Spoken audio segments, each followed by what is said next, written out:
Something. My first German gift was the cable bracelet.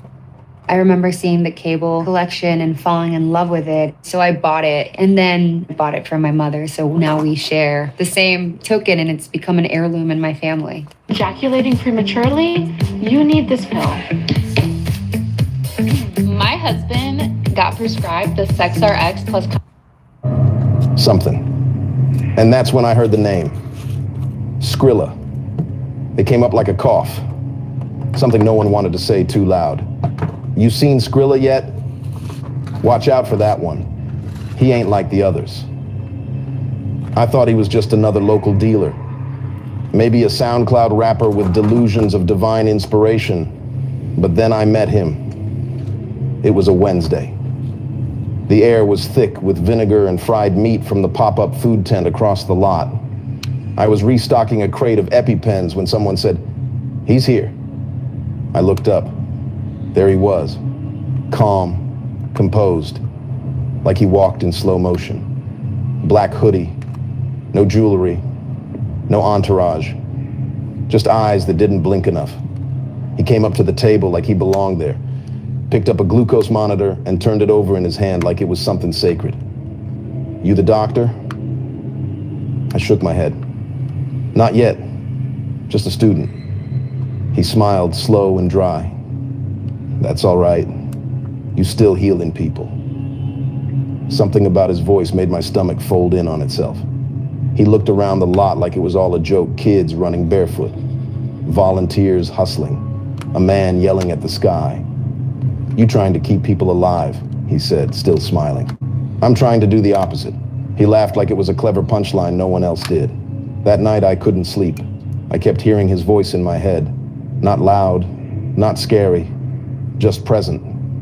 Like a radio left on in the next room, I told myself I was just tired, that I'd seen worse, that trauma echoes, especially in neighborhoods built like graveyards.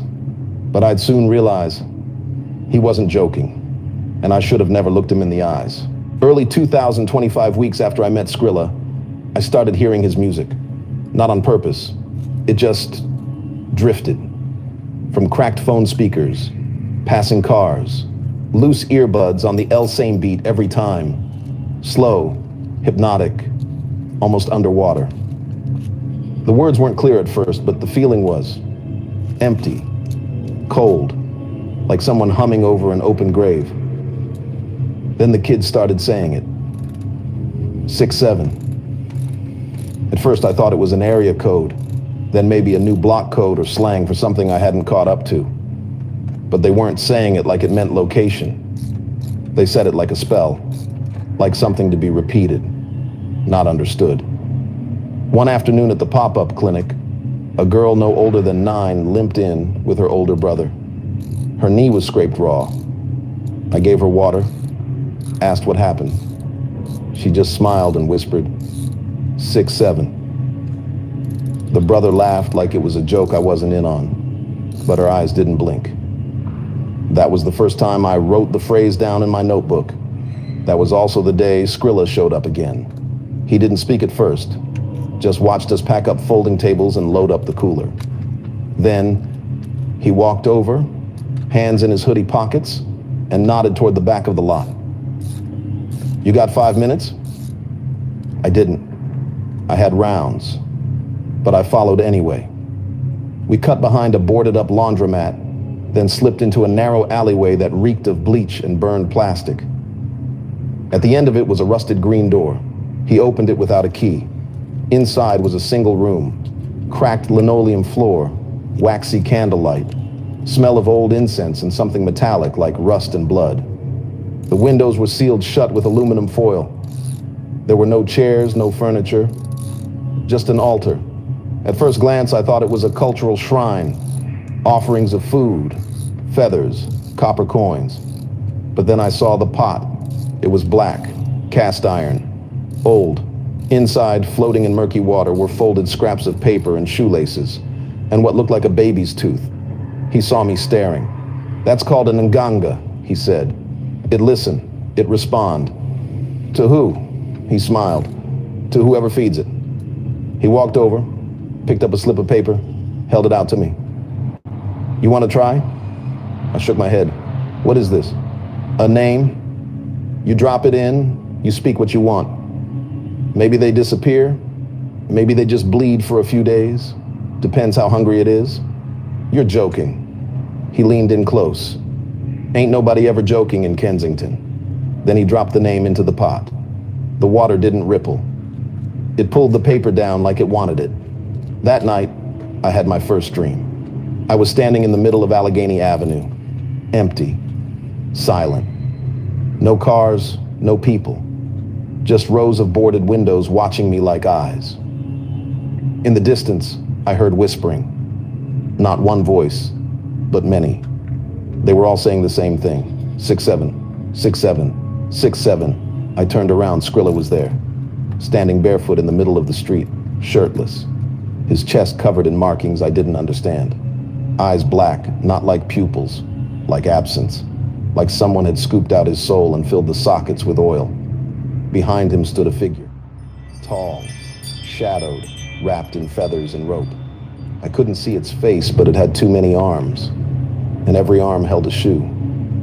They were all mine. I woke up gasping, sheets soaked, heart racing like I'd just outrun something real.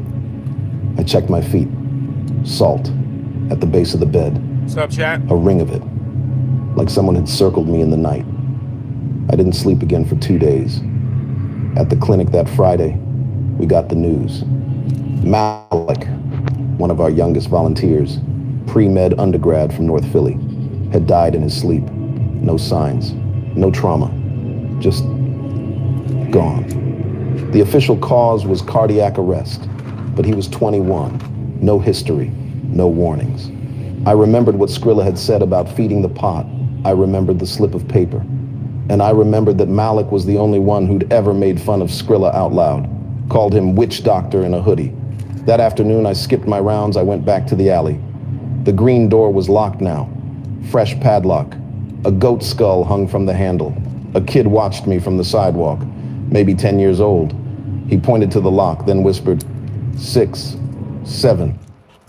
Now that's a pizza that looks like it knows it's the favorite. And it's just $9.99 when you mix and match. Don't compromise quality insurance for savings or your time for this ad. Hit that skip button. Or Sidewalk, maybe 10 years old. He pointed to the lock, then whispered, 6, 7. The week Malik died, Kensington changed. Not physically.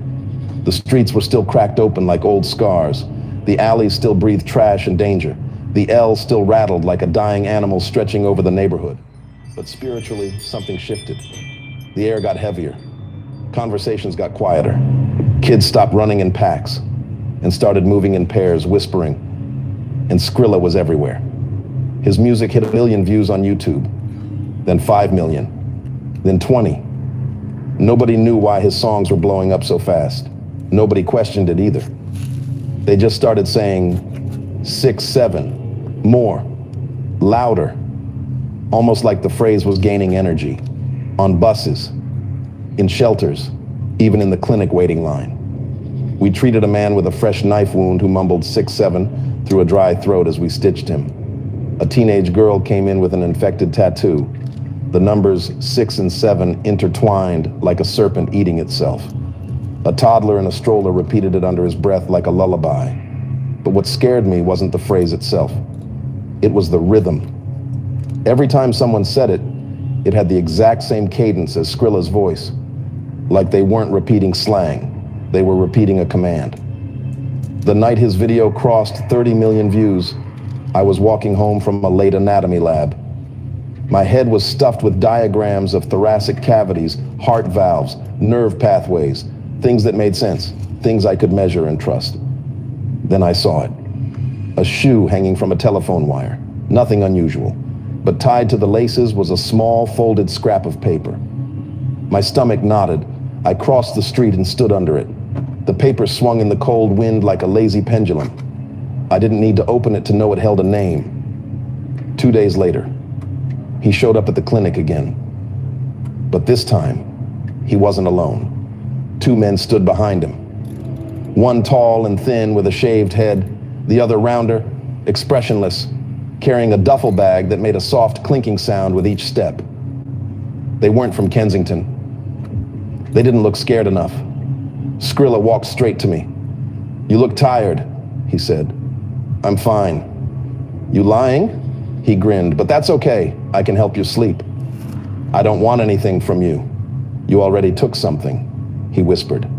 My heartbeat stuttered. "What does that mean?" He didn't answer. He stepped past me, brushed my shoulder with the back of his hand, and my skin crawled like something had burrowed under it. Then he turned back. "You coming tonight?" "Coming where?" "To the prayer." "I'm not. It ain't optional," he said, but he said it softly, like a father telling a child to hold his hand while crossing the street. Then he walked away. I wasn't going.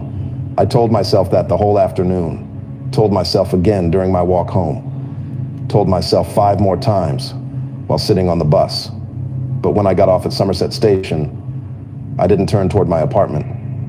I turned toward the alley with the green door.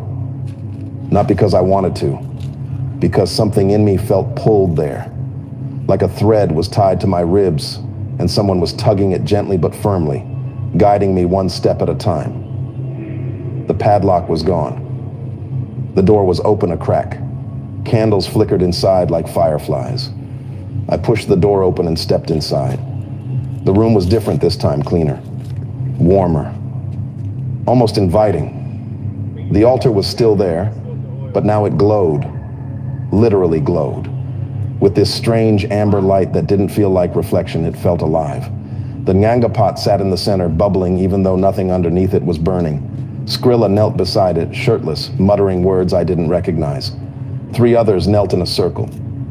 The 2 men from before, and a woman with a shaved head and scarred arms. They were humming in low tones, a sound like bees vibrating in a jar. When Skrilla lifted his head, his eyes weren't black like in my dream. They were worse. They were gold, like molten metal, like something forged in a place human hands didn't belong. He smiled when he saw me. "You on time," he said. "Good, we can start." "I don't want to be here." He motioned for silence. The humming stopped. Even the pot went still. "You think I'm forcing you," he said, "but you walked here on your own." "Did I?" "You did." He tapped his chest. "Something in you called something in me. And now, we both answering." His words felt wrong, like they bypassed my ears and went straight to some deeper layer of me. "What do you want from me?" I asked.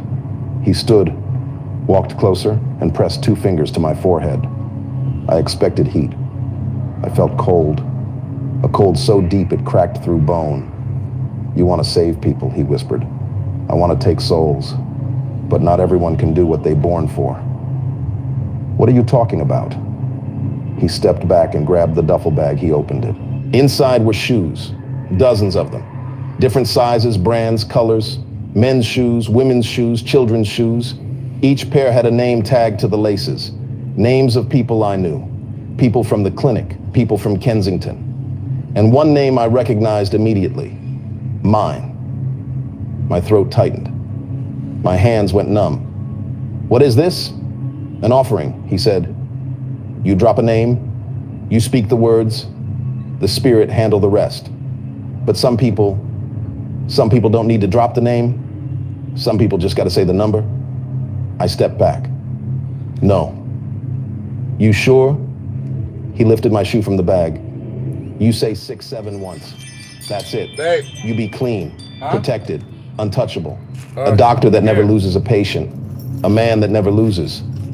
My chest pulsed with adrenaline. Got your filter off. "Why me?" He chuckled low and slow. "Because you the only one here who don't belong to nobody yet." The dream returns. That night I dreamed again. Kensington was on fire. Cars melting, streetlights collapsing.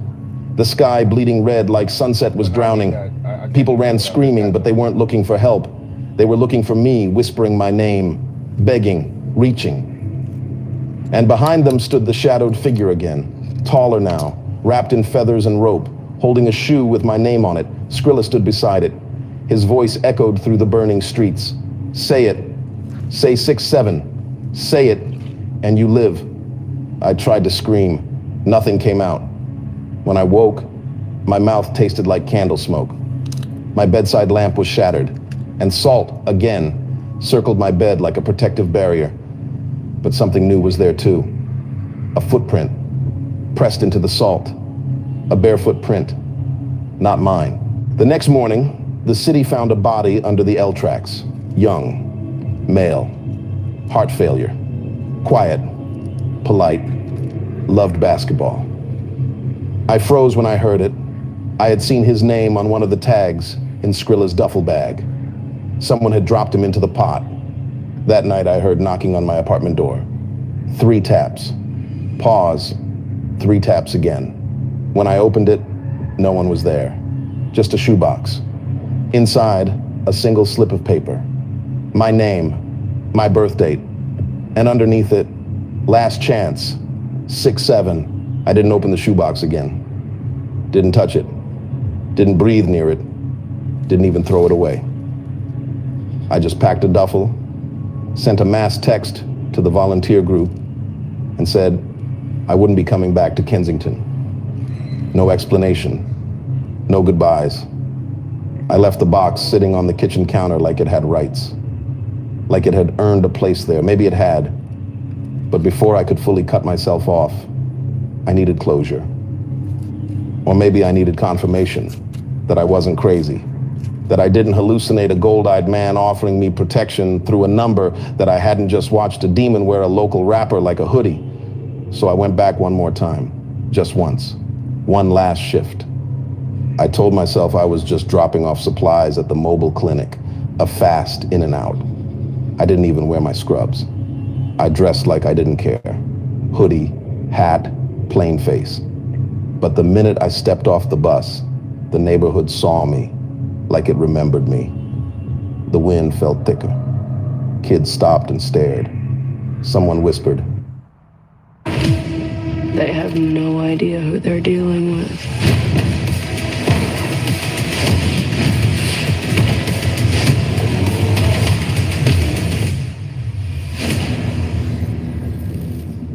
Next up, finding great auto insurance offers made easy. Stay tuned. On Intuit Credit Karma, we aim to make things easier. We wrangle the offers, and you choose a policy that feels right. Gear up for epic auto insurance offers on Credit Karma now. Cowabunga!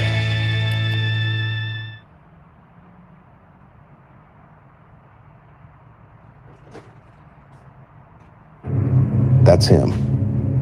And then I heard it, louder than before, from a passing car, from 2 teenagers on a porch, from the old woman sweeping her stoop who never used to speak.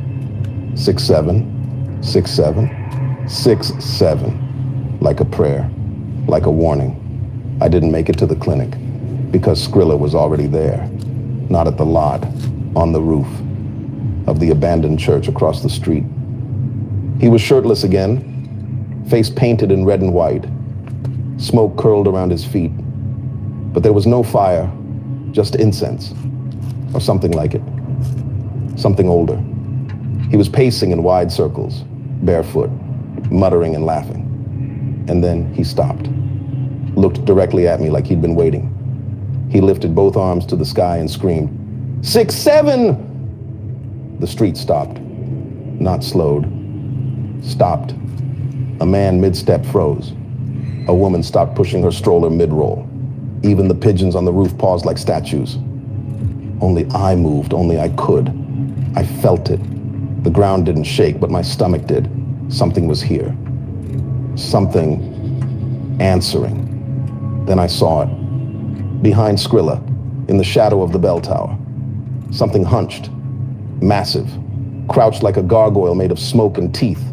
It rose behind him, limbs too long, skin like rotted oil, no face but endless mouths across its chest. And yet it didn't roar. It breathed slow, calm, deep, like it had been meditating. And Skrilla smiled. "Now they see," he shouted. "Now they all see." People began to move again, but not like people. They twitched, marionettes, like strings were attached somewhere I couldn't see. They gathered below him like a choir, eyes glazed, mouths open, And all at once they chanted 6-7, 6-7, 6-7. It wasn't a ritual, it was a coronation. And I had seen enough, I ran. Didn't speak, didn't turn around, didn't blink for 2 blocks. I don't even remember grabbing the Uber. I just remember getting in and saying, "Get me out of here." The driver looked at me through the rearview mirror like he understood, didn't say a word, just drove. Back home, I showered twice, scrubbed until my skin turned pink, lit a candle and read every psalm I could remember. But one verse wouldn't leave my head. Not the comforting kind, not the soft promises or warm reassurances. This one burned. For what shall it profit a man if he shall gain the whole world and lose his own soul?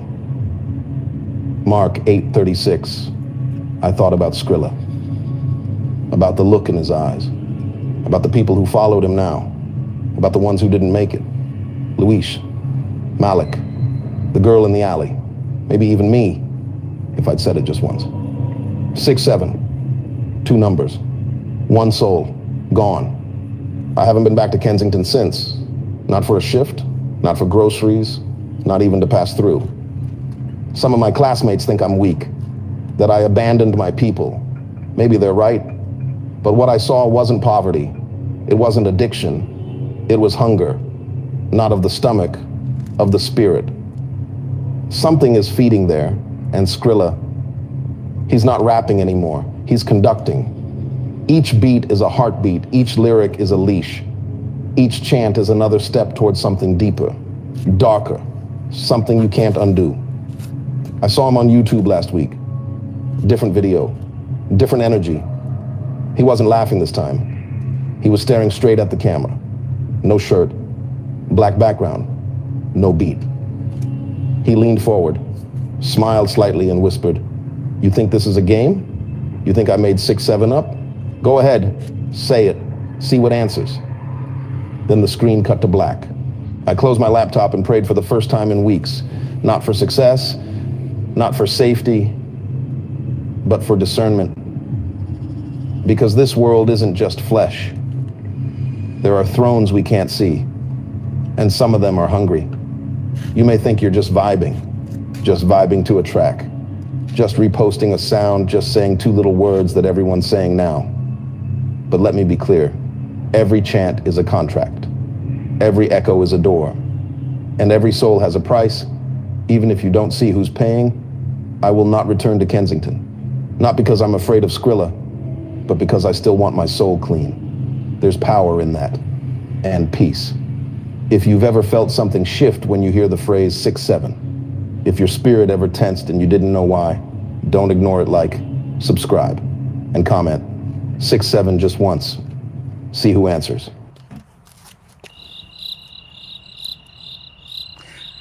Damn. What's up, chat?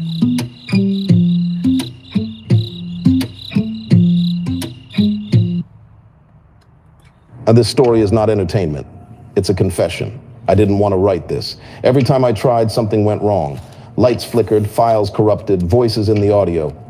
But I kept going, because once you see her, the real her, you're cursed with the need to speak.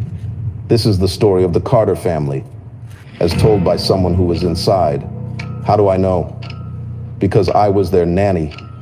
I rocked their children to sleep. I watched them sleepwalk under moonlight. I heard the things they whispered when Beyoncé stood over them with candles. And I swear to you, Jay-Z is not the one in charge. What you're about to hear left a mark on my soul that no priest, no therapist, and no prayer has been able to lift. May God have mercy on me.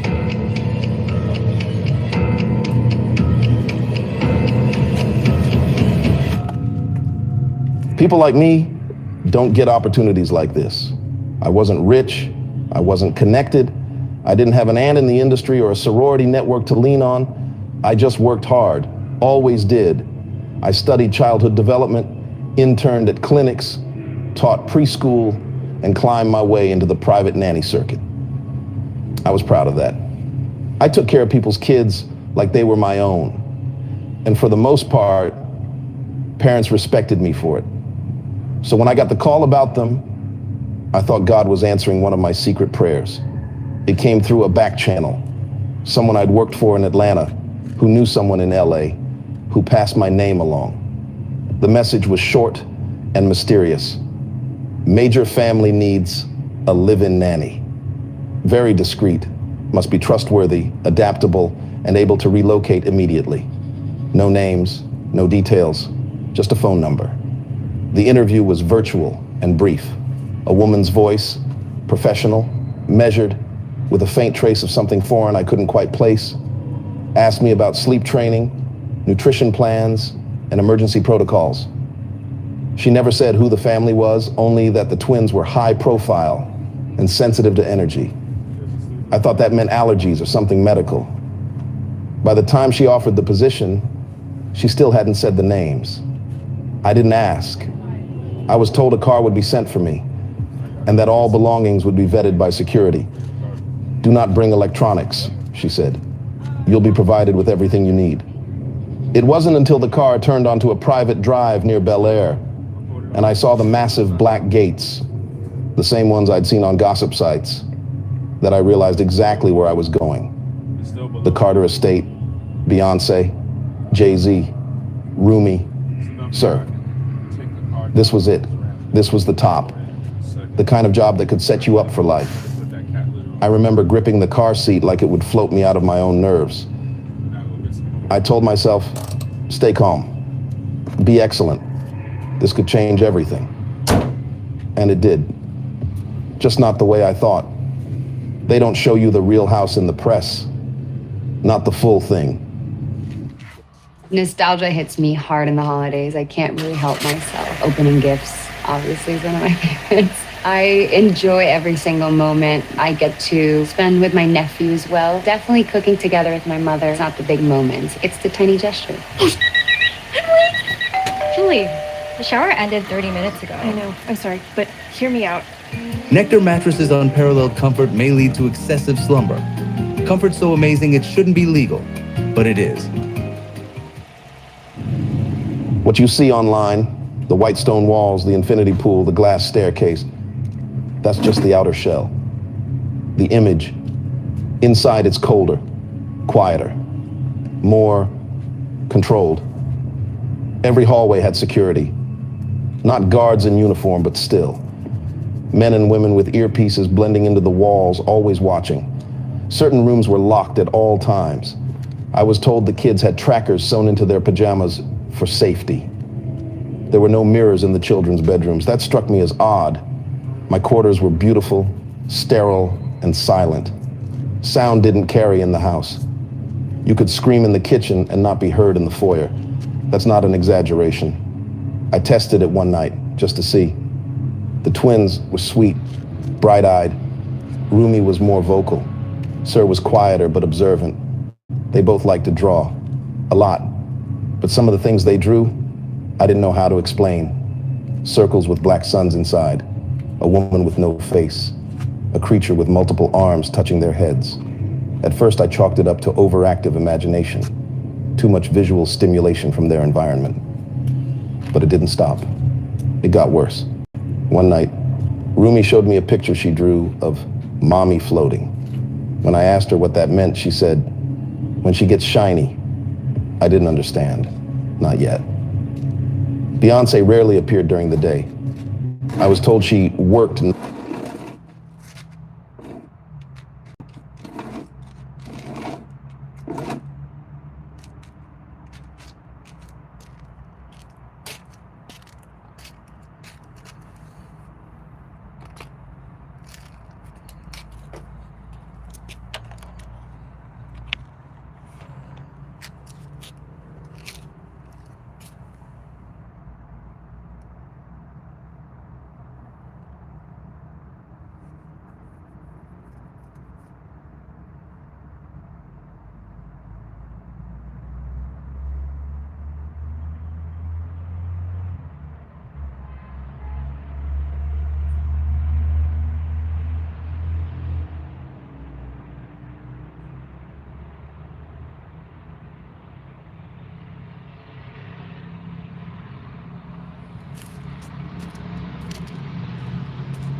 One of the assistants looked at me and said flatly, "She doesn't like people in that space when she's channeling." "Channeling what?" I asked. She smiled, not kindly. "Energy. Don't worry about it. Just don't go down there." Jay-Z was a ghost. He moved through the house like someone borrowing space. Always on the phone, always distracted. He'd pass by the twins, glance at them, then keep walking. He never gave me orders, never even learned my name. One night I found him sitting alone in the den, staring at nothing. "She's always watching," he said, without looking at me. "Sir?" He blinked, shook his head, stood up and left the room. I wasn't even sure he knew he said it. The longer I stayed, the more the house felt wrong. It wasn't one big event. It was 100 tiny things that added up. Like a painting that seems normal until you notice the eyes are following you. Then the smile changes. Then you realize the painting is older than it should be. Something was feeding on the energy in that house. Something ancient. And I was starting to believe it wasn't Beyonce pretending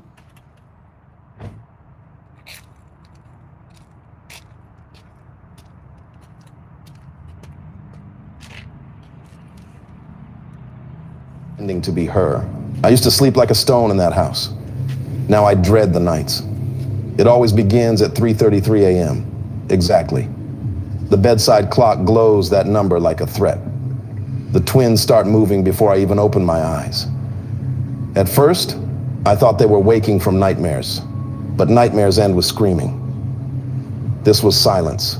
They sit up at the same second, eyes wide, breathing together, gazes fixed toward the dark hall that leads to the studio. Their small bodies lean forward as if something in the walls is calling their names. One night I whispered, "Rumi?" No answer. Just that hum again, low, rhythmic, pulsing through the plaster like a heartbeat under my palm. I pressed my ear to the wall. It was warm. The vibration matched my pulse until I couldn't tell which beat belonged to me. When morning came, Rumi rubbed her eyes and smiled like nothing had happened. I asked if she remembered being awake. She said, "This fall, heel pain and sore arches won't stop you. Hand-stitched leather boots deliver lasting comfort. Arch support eases pain, keeps autumn walks comfortable and strong. Waterproof shoes built to last. Handle wet leaves, tailgates, rainy hikes, aging into rich patina. Ankle guard locks in stability, protecting against sprains when trails get slick. Grip tracks soles keep steps steady on tailgates, pumpkin patches, sidewalks. Lowest price guaranteed." Asked if she remembered being awake. She said, "It's Mommy's song." Then she giggled and skipped away. By the third week, the humming was constant. Sometimes it came from the vents, other times from beneath the floors, a tune that hid beneath the sound of running water or clinking dishes. I started humming it without realizing, then caught myself mid-note and froze. The melody had no rhythm, no key, just motion, like water over stones. When I stopped, the air seemed to pause, listening. That's when I noticed Beyonce changing. She'd glide through rooms instead of walking, her robe whispering against marble. Her voice carried an echo, even when she spoke softly. One afternoon, she stopped by the nursery. The twins leapt into her arms, and the room brightened in a way that made me feel suddenly dull, invisible.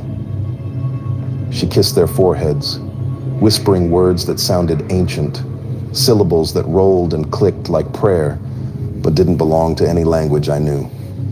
I tried to smile, but my stomach turned. The lights flickered. She looked up and caught my reflection in the window before I could look away. For a heartbeat, her eyes shimmered gold. Later, when I asked the assistant about it, she said, "It's part of her centering work. Don't interrupt her when she channels." She used that word, channels, like it was normal. Sleep offered no relief. I dreamed of golden threads crawling across my skin, binding my wrists, slipping between my lips until they stitched my breath shut. I'd wake tangled in sheets, gagging on air that tasted metallic. Each morning, there'd be that same faint shimmer of gold powder on the pillowcase. I threw it out. The next night, it reappeared. Sometimes, while washing dishes, I'd see flashes in the steel sink, my own reflection with different eyes staring back. Once, I swear I saw her reflection, though she wasn't behind me. The only other person who seemed aware something was wrong was him, Jay-Z. He drifted like a ghost now, slower every day. I'd pass him in the hall and smell incense and wine. Once I found him sitting alone in the den, mumbling words that sounded like lyrics, but heavier. "She's always watching," he said suddenly, eyes still on the blank television. "Who is?" I asked. He blinked, confused. Did I say something? The TV screen caught a flash of movement behind me. For an instant, it was her face, smiling, but when I turned, the doorway was empty. Weeks passed. My reflection grew pale. I lost weight I couldn't afford to lose. Food tasted of dust. The twins began drawing again, pages scattered across the playroom like evidence. They'd drawn their mother without a face, surrounded by black hands with gold eyes. Strings stretched from her body to theirs like puppet wires. At the bottom of one drawing, in jagged letters, "When mommy sings, the light hides." I hid that page in my pocket, meaning to throw it away. I still don't know why I kept it. It happened the following night. I was heading to the kitchen. I told myself I'd stay upstairs that night. No more wandering, no more listening through doors. But curiosity in that house didn't feel like mine anymore. It felt invited. The hum beneath the floors had gone quiet for 2 nights in a row, and the silence gnawed at me worse than the sound ever did. Around 2 a.m., the stillness woke me. Not a noise, the lack of it. The twins were sleeping for once, their breathing even. Yet something in my chest tugged me toward the hallway, the way tide pulls a loose boat. I fought it for a moment, gripping the doorknob until my palm sweated. Then my hand moved on its own. The air changed as soon as I stepped out. The temperature dropped, the scent of honey thickened, and the lights along the stairwell flickered once, then held steady in a dull amber glow. The basement door, usually locked, guarded forbidden, stood open just enough for the hinge to whisper. I don't remember deciding to walk down. 1 second I was on the landing. The next, my bare feet touched cold concrete.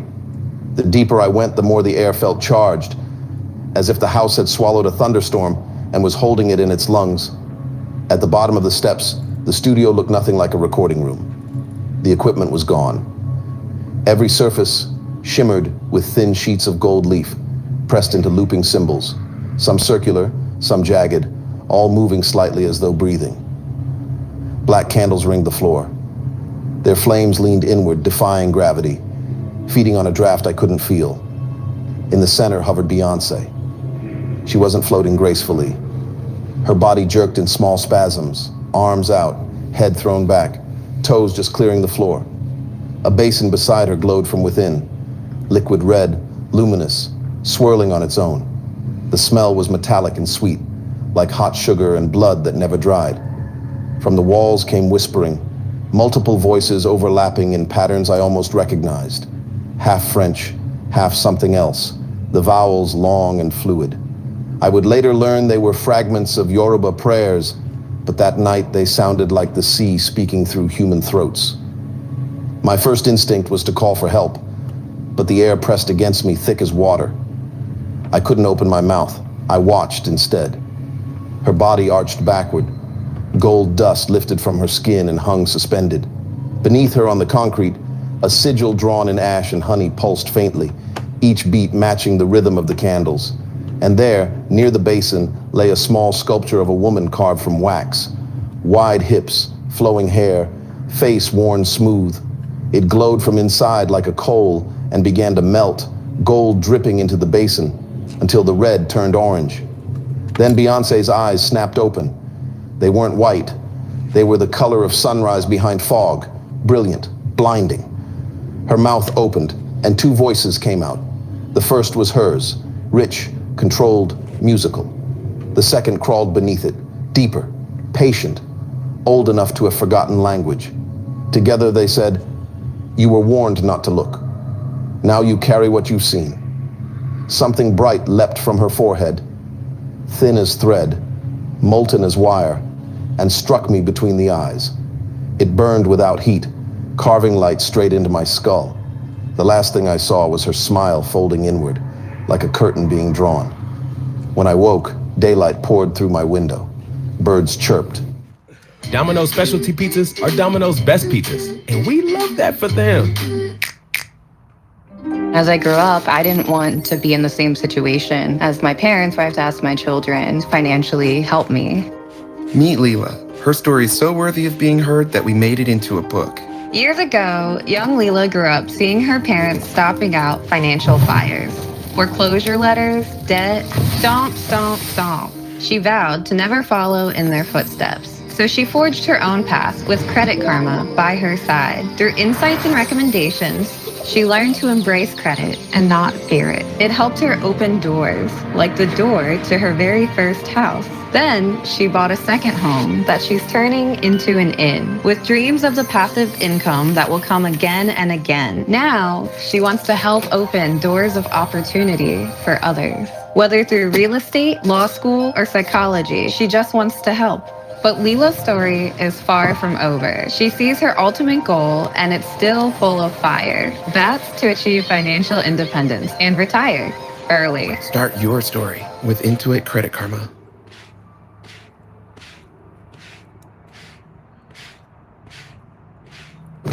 For a moment, I convinced myself I dreamed it, until I sat up and the skin between my brows throbbed like a healing cut. In the mirror, I found a faint mark shaped like an elongated teardrop, golden at its edges. Downstairs, the household moved as if nothing had happened. The chef prepared breakfast. The assistant typed silently at her tablet. Beyoncé, dressed in white linen, greeted me with a smile too soft to be real. "You've been working too hard," she said. "Maybe take some rest today." Her voice carried no echo now, no double layer, just calm. When she turned to pour tea, the sunlight caught her hair, and for an instant, I saw threads of gold writhing inside the strands like tiny veins. The twins didn't look at me. When I reached for Rumi's plate, she pulled it back wordlessly. Sir hid behind his chair. The assistant noticed my confusion, but said only, "They're sensitive to energy. Don't worry, they'll warm up again." I tried to rebuild. I told myself it was just stress, trauma, burnout, from a dream job turned nightmare. So I applied for other nanny jobs, smaller families, normal homes. The first client said her child cried the moment I stepped in. The second never let me finish the trial day. The third left a voicemail saying, "I don't know what energy you brought into our home, but we need space. Please don't come back." It wasn't long before agencies stopped returning calls. I checked my own resume online. Gone. Entire listings wiped. A website I'd built myself showed nothing but a blank white screen. I moved cities, changed my number, bought a cheap burner phone. Still, nothing worked. The humming followed me. Not every day. But on the bad nights, it would crawl through the floorboards. Radiator pipes would shudder in rhythm. Light bulbs would blink once, twice, then hold their breath. And always, just as I was about to fall asleep, I'd hear a quiet click, like someone opening a door down the hall. Only I lived alone. It was almost a year later that I found the first message. I'd been doom scrolling one night, blurry-eyed, when a post on an old nanny forum caught my attention. It was up for maybe 60 seconds before it vanished. I worked with her too. It doesn't leave you, she marks you. I screenshotted it. My hands shook so badly I nearly dropped the phone. When I clicked on the user's profile, the page was already gone. Deleted, scrubbed, but after that, more things started to appear. Not publicly. Quiet things. An email from a burner address with no subject line. Just a sentence. Don't say her name. Just describe the eyes. Then another. I was the chef. We all felt it. The gold never washes off. And then the one that made me sit frozen for an hour. There are more of us. She doesn't need to kill you. She just makes sure no one listens. That's when I knew. It wasn't just me. It never was. Some of the stories sounded like mine. Others, worse. One woman said she woke up one night unable to move, paralyzed as something, stood over her and whispered lyrics in a voice she hadn't heard in years. A man said he used to work security on their estate. Left after one night, he saw Beyonce walk into a mirror and not come back out. He said he never told anyone, not even his own mother, until now. Some of them disappeared after sending their message. Email addresses deactivated, posts deleted. One guy's entire blog vanished. Domain, cache, everything. As if it had never existed. It's like we're not people anymore. We're leftovers, broken tools, souls that got too close to something divine and walked away scorched. And if she's what I think she is now, there's nothing divine about it. She doesn't perform, she channels. And when you see the real her, even for a second, she knows. She watches. I tried to record this story before, twice. The footage glitched.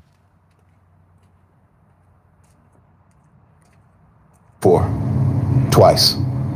The footage glitched. The audio reversed. My own face lagged on playback, smiling seconds before my mouth moved. I thought it was the camera. Then I tried my phone. The same thing. Tonight, I'm trying again. If you're hearing this, if this upload stayed online long enough for you to see it, that means they haven't found me yet. I need to know I'm not alone. If any of this sounds familiar, if you've worked for them or felt something wasn't right, leave a comment. Don't use names, just say, I've seen her eyes. Like the video so more of us can find each other. Subscribe if you want the rest of the story. I'll keep posting as long as I can. And if I disappear, you already know why. My first German gift was the cable bracelet. I remember seeing the cable collection and falling in love with it. So I bought it and then bought it for my mother. So now we share the same token and it's become an heirloom in my family. Don't compromise quality insurance for savings or your time for this ad. Hit that skip button. Or don't and watch me skip.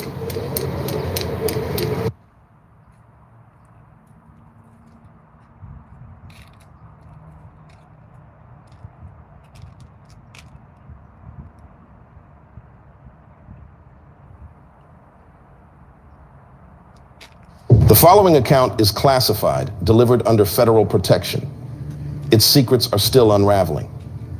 For decades, hip-hop's power balanced on a deadly triangle: Jay-Z, Diddy, and 50 Cent. Money built their empires. Loyalty chained them together. Betrayal tore them apart. When the cracks spread, one throne burned, another rose, and a third learned the price of truth in a world built on shadows. I was there, hidden behind velvet ropes and soundproof walls, an informant watching the untouchable. I saw loyalty turn to leverage, secrets become weapons, and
Yeah, chat. It's been a fucking long day, man.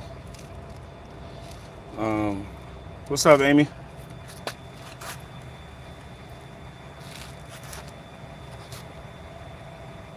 Didn't matter anymore. I'd spent years proving I belonged in a world that didn't always want me.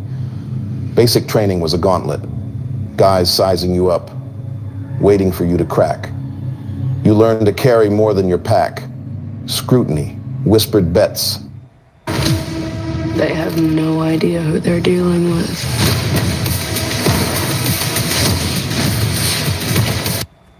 For you to crack. You learn to carry more than your pack. Scrutiny, whispered bets, the pressure to fail. I didn't.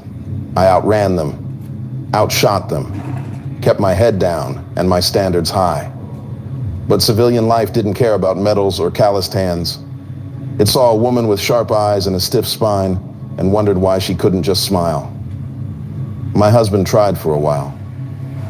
He'd ask why I checked the room before sitting down, why I woke up gripping the sheets like a rifle, why I couldn't just relax. He called it damage. I called it instinct. When he left for someone who laughed without edges, I didn't fight it. I sold my ring for gas money and drove north to New York, chasing a horizon that didn't ask for explanations. Queens wasn't glamorous. My apartment sat above a laundromat whose dryers never stopped. The sound helped, rattling like distant gunfire, steady enough to fool my nerves into sleep. Mornings, I ran until my lungs burned, dodging cracked sidewalks and curious stares. Then I applied for security work, private detail, club gigs, anything that paid. Most ignored me. Women like me don't fit neatly into civilian boxes. The first callback came from a Tribeca venue, last minute. The message was short. Wear black, show up early, no selfies, no chatter. I almost passed. Those gigs meant babysitting drunk influencers for cash under the table. But the manager's voice had a tone I hadn't heard since the military. Firm, direct. I missed that clarity. The night was damp, perfume and exhaust mixing in the air. The club's marble steps gleamed under streetlight glare. I stood at the door, checking wristbands, scanning faces, ignoring the wealth and fame brushing past me. Rappers, producers, executives, smiles too perfect, eyes too tired. My job was to keep the line moving, not to care who they were. Around midnight, a black Escalade cut through the traffic. The crowd shifted automatically. A man stepped out, tall, broad, moving with the calm of someone used to being obeyed. His eyes found mine. For a moment, it felt like inspection all over again. That split second before a commanding officer decides what you're worth. He waited until the flow thinned, then approached. "You move like you've been trained," he said, voice low and even. "Old habits," I answered. "Military?" "Yes." He tilted his head.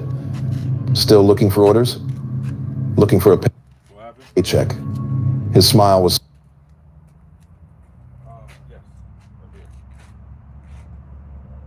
Oh my god, your car like sounds amazing. Yeah, it was down bad. I just got changed the filter. The air filter was that. The one that was underneath was bad. It was old. There was a process of oil back there. I could tell when I took it off. So I put that one on there pretty good. No, I just bought it. I just got back onto it.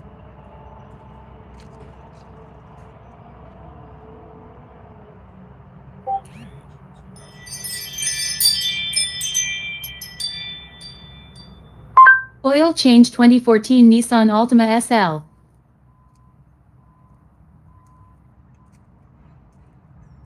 Welcome to Take 5 Oil Change. Hey, how long will this take? I'm kind of in a rush. Just 10 minutes. Get out! 10 minutes!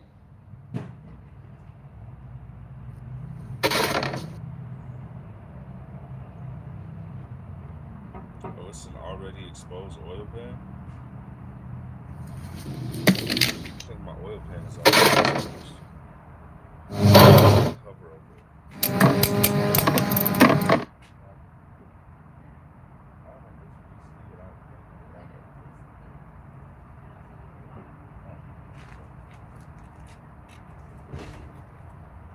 Yeah, mine is easy. It looks like mine got it exposed.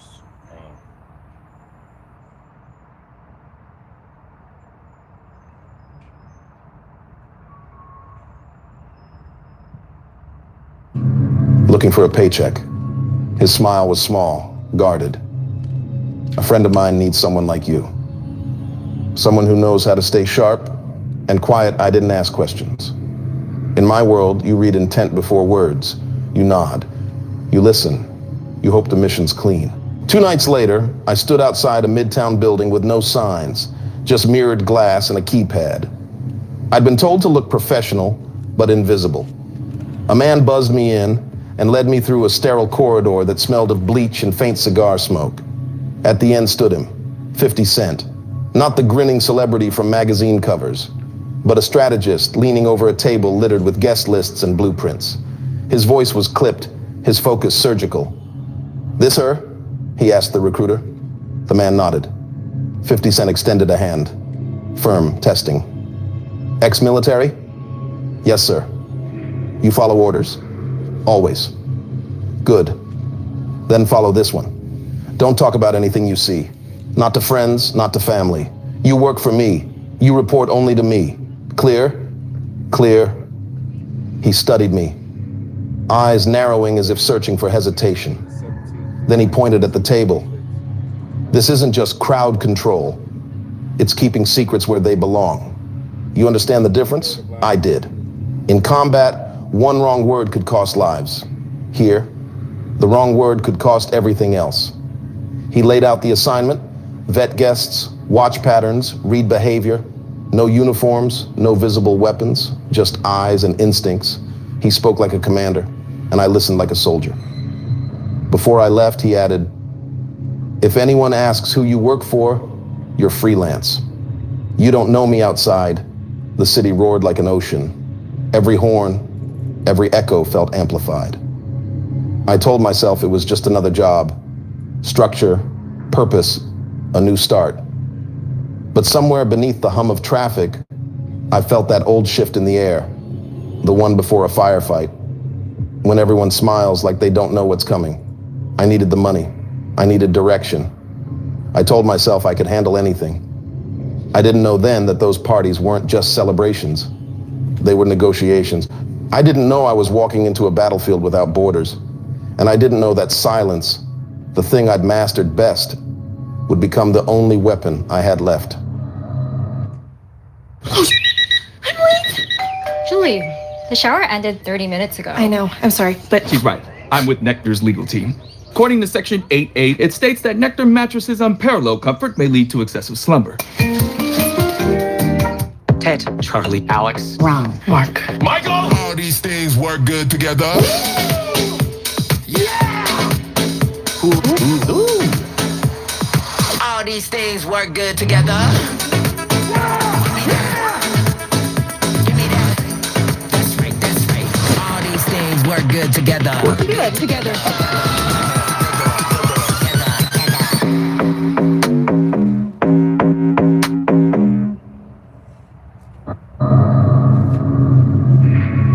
The invitation didn't have an address, just a time and the words "after hours." Private. 2 hours before midnight, a black SUV arrived at my curb. The driver never spoke, just nodded once and motioned me inside. We rode through Manhattan's glitter until the streets thinned, glass giving way to gated silence. The elevator opened directly into a penthouse that looked more like a museum than a home. Every surface gleamed, but nothing felt alive. The people did too.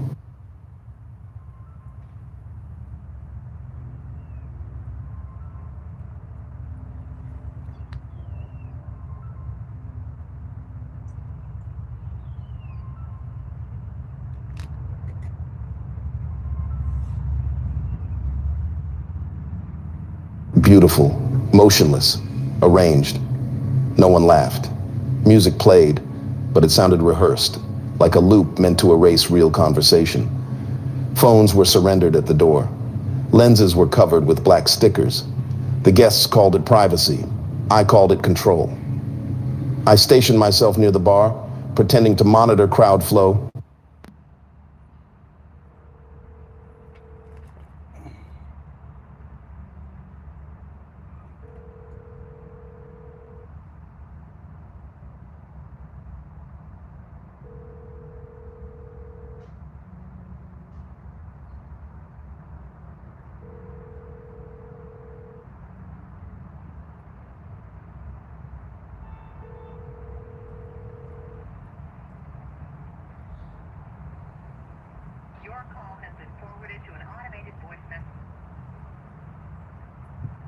while memorizing fragments of dialogue.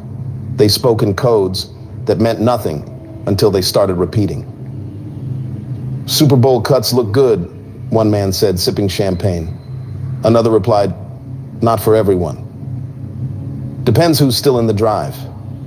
Across the room, a woman whispered, Kim's book's out again. Same cover, different author. The man beside her winced like she'd used a slur. That was how they talked. Half sentences, half threats. Every phrase was currency. I typed notes on a hidden pad the size of a cigarette pack, relaying them to 50 Cent when the night ended. He never reacted, never confirmed what any of it meant. He only said, patterns tell the story. Words just fill the space. After the third event, I started to recognize the same faces circulating through different venues. A producer whose smile froze whenever Jay-Z's name was mentioned. A woman rumored to handle Diddy's logistics. A nervous assistant carrying 2 phones but using neither. The air between them buzzed with politeness and fear. I realized these weren't parties. They were negotiations disguised as luxury. Deals were signed with eye contact. Promises sealed with toasts that tasted like surrender. The horror wasn't blood or violence. It was watching people trade pieces of themselves for a seat at the table. One night, a man I'd seen before approached me near the hallway lined with mirrors. You with the logistics crew? He asked. Freelance, I said. He smirked. Aren't we all? When I reported it later, 50's voice on the phone was calm. Good work, he said. You're hearing the right ghosts. Then the line crackled, loud, sharp static that didn't belong on a secure channel. That's when the paranoia started. Each night when I returned to my apartment, the hum of the laundromat no longer comforted me. My phone would buzz once, then fill with faint hiss, like someone breathing too close to the mic. No caller ID. If I turned on the TV, the screen glitched to gray for a second before settling. I told myself it was burnout, coincidence, stress, but soldiers learned to trust patterns. The pattern was attention, and it was on me. At the 5th gathering, the host greeted me by name, even though I'd never met him. The champagne servers seemed to know where I stood before I moved. Someone had marked me in their system. Still, I kept logging. At one table, 2 men discussed the drive, said it like it was sacred. Once it's released, no one walks away clean. Another whispered, he won't let that happen. Not again. Their smiles never reached their eyes. They looked like people attending their own trial. That night, as guests filed out, a video screen flickered behind the DJ booth. For a second, an image appeared. Grainy footage, faces half lit, laughter out of sync with the music. Then it vanished, replaced by an abstract logo.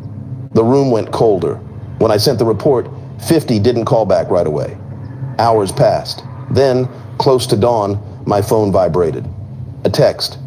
You're doing good. Just don't look at the screens. I stared at it until the words blurred. I didn't know which screens he meant. The ones in those penthouses, or the ones I lived behind. Either way, the message was clear. Someone was watching both of us now. The city outside my window began to glow with early light. That dull gray that makes everything look the same. I sat on the floor, boots still on, and listened to the dryers downstairs spin. For the first time, the sound didn't soothe me. It sounded like a countdown. The message came just after midnight.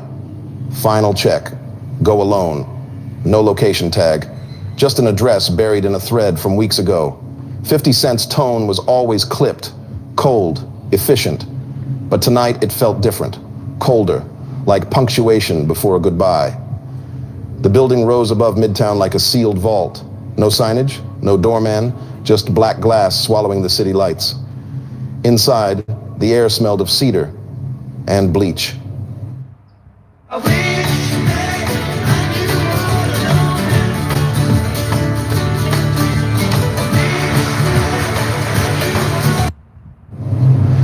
A concierge guided me wordlessly to a private elevator.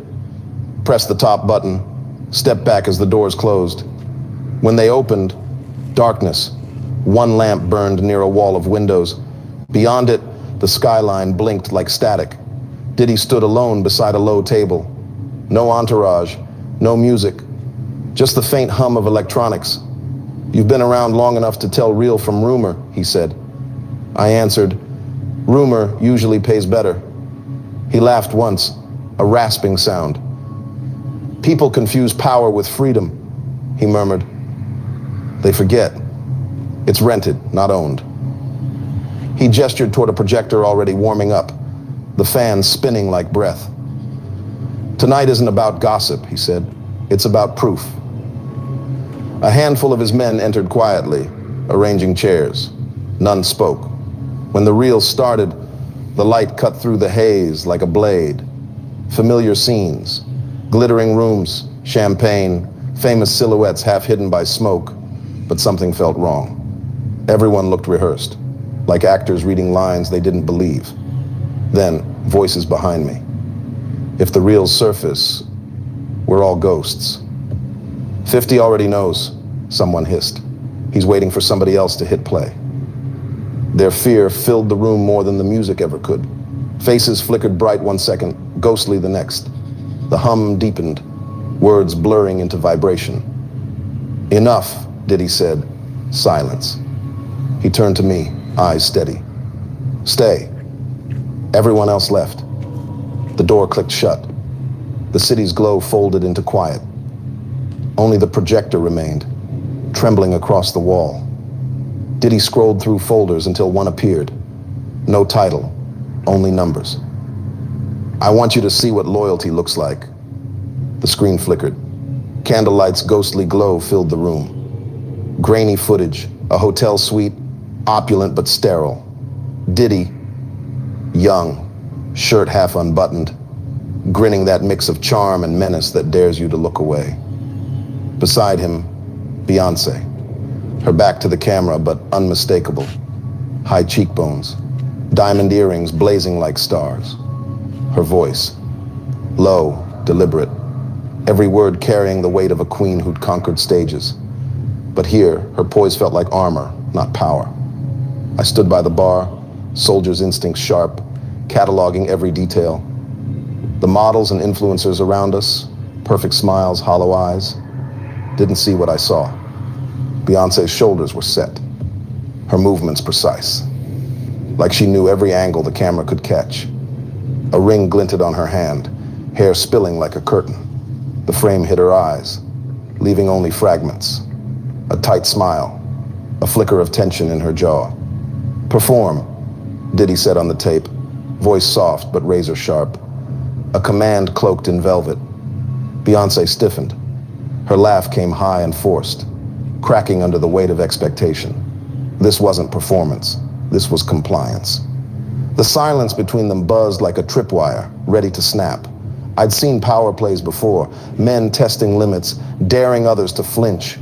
But this was colder, crueler, not proof of talent, proof of control. My throat felt dry. "Why show me this? So you understand what truth costs?" He looked back at the screen. "Loyalty?"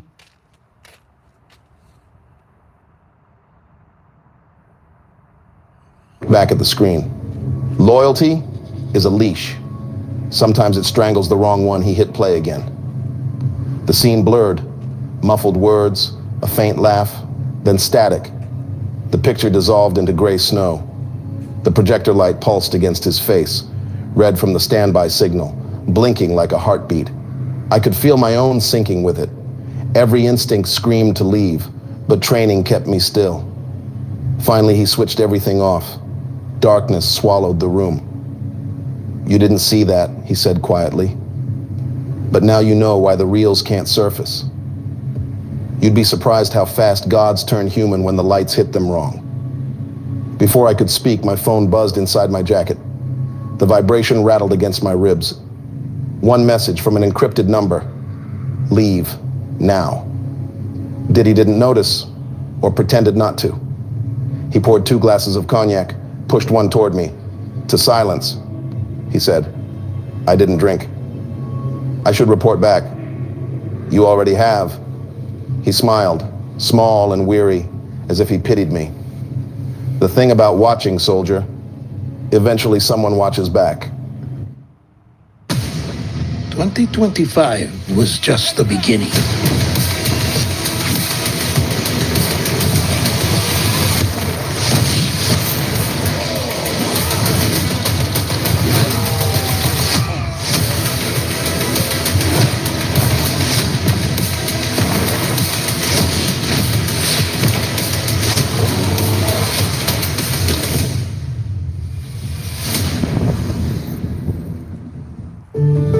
This is Captain McDonald. Today, Delta Airlines is connecting people to what matters and flying more sustainably. When sustainable aviation fuel from Shell is used instead of conventional jet fuel, it can help reduce life cycle emissions by up to 80%. Together, progress is starting to take off. Today and tomorrow, Shell is powering Delta and everybody forward.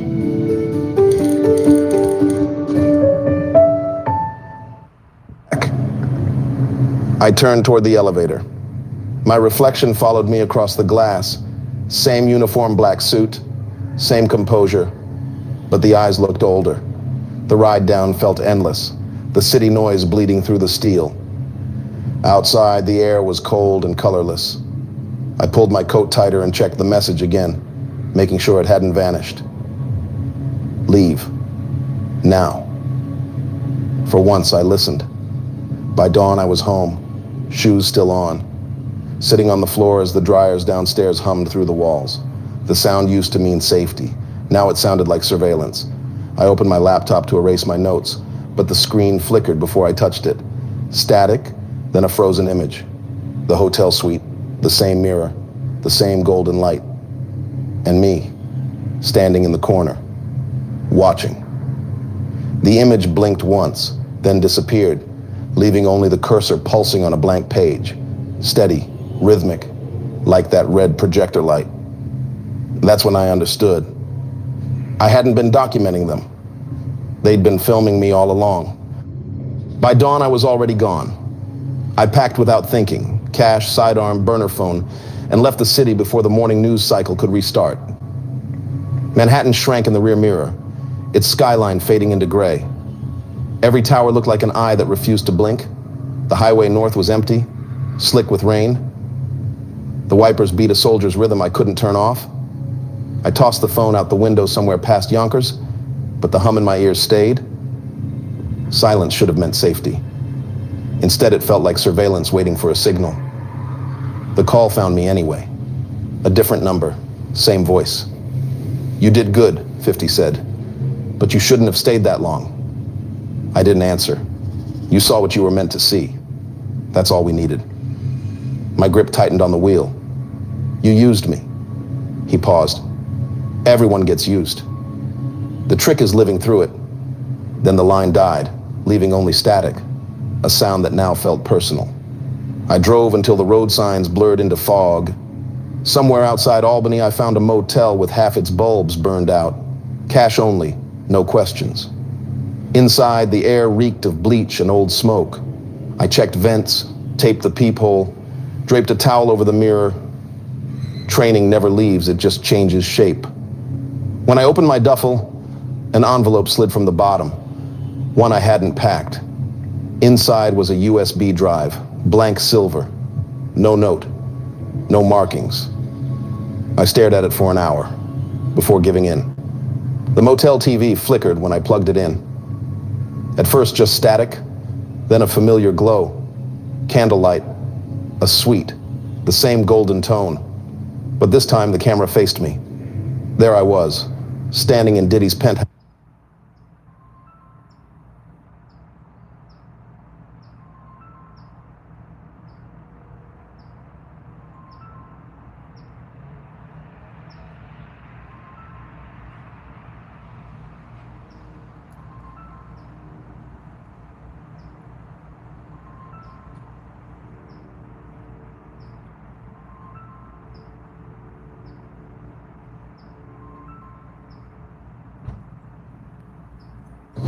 Watching the tape he'd shown. The angle was perfect. over my shoulder, close enough to catch my breath fogging the lens. A voice bled through the speakers, distorted and calm. Everyone who sees it becomes part of it. My stomach dropped. I yanked the drive free, but the image stayed frozen on the screen. My own face turned toward the light, caught mid-realization. The room went still. Then, outside, an engine idled. I parted the curtain a few inches. A black SUV sat beneath the buzzing motel sign, headlights off, windows tinted deep. The exhaust curled faintly in the rain. Someone was inside, phone screen glowing blue. I reached for the pistol on the nightstand and waited. The vehicle didn't move. Minutes dragged until the engine cut. For a heartbeat, I thought they'd come to the door, but instead the brake lights flared, 2 red eyes in the fog, then faded as the SUV rolled away into darkness. They didn't need to knock. They just needed me to know they could find me. I packed again before the adrenaline could cool. The sun was rising when I hit the highway, its light pale and unforgiving. On the windshield, 2 sets of fingerprints gleamed, mine and someone else's. I kept driving north, telling myself I was free. But freedom wasn't the point anymore. Silence was. And silence, I finally understood, wasn't peace. It was proof someone was still listening. Don't compromise quality insurance for savings or your time for this ad. Hit that skip button. Or don't, and watch me skip.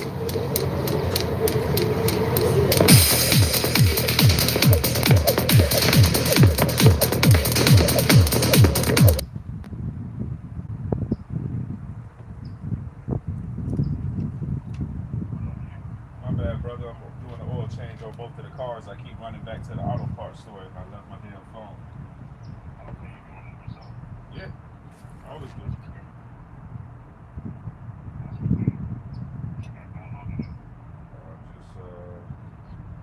Look like I hopefully got this job at the post office making $24 an hour, so just making a living. What are they talking about? What the key over there? Mail sorter. Okay. Inside, inside. Not having. Yeah, inside. I ain't driving construction. Yeah, but just changing out. I just changed the oil on Jeff's car. I just finished the oil on my car. I've been doing a lot of drives, a lot of jobs and shit. Back and forth the Riverview every fucking day. And I'm like, that's no bueno on the car road.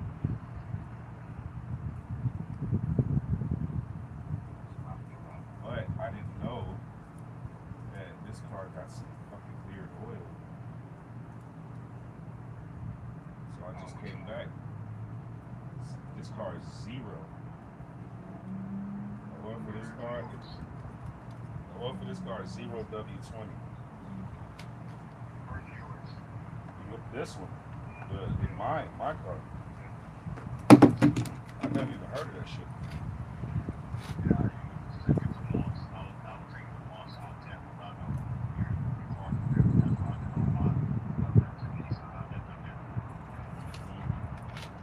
I don't be trusting niggas this. They be using repurposed oil. I don't like no fucking repurposed oil. I like full synthetic. That car looks like a race car right now. I just drove that shit.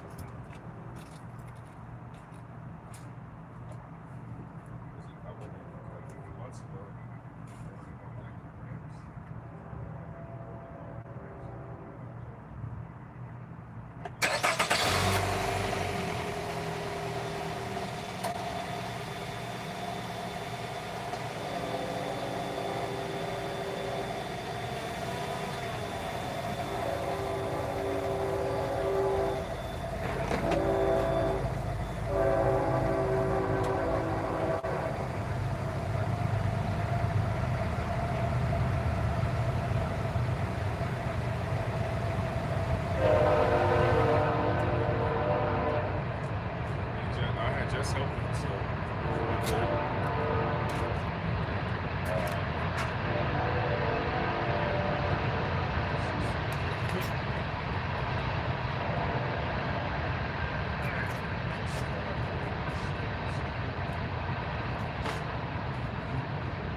Peace.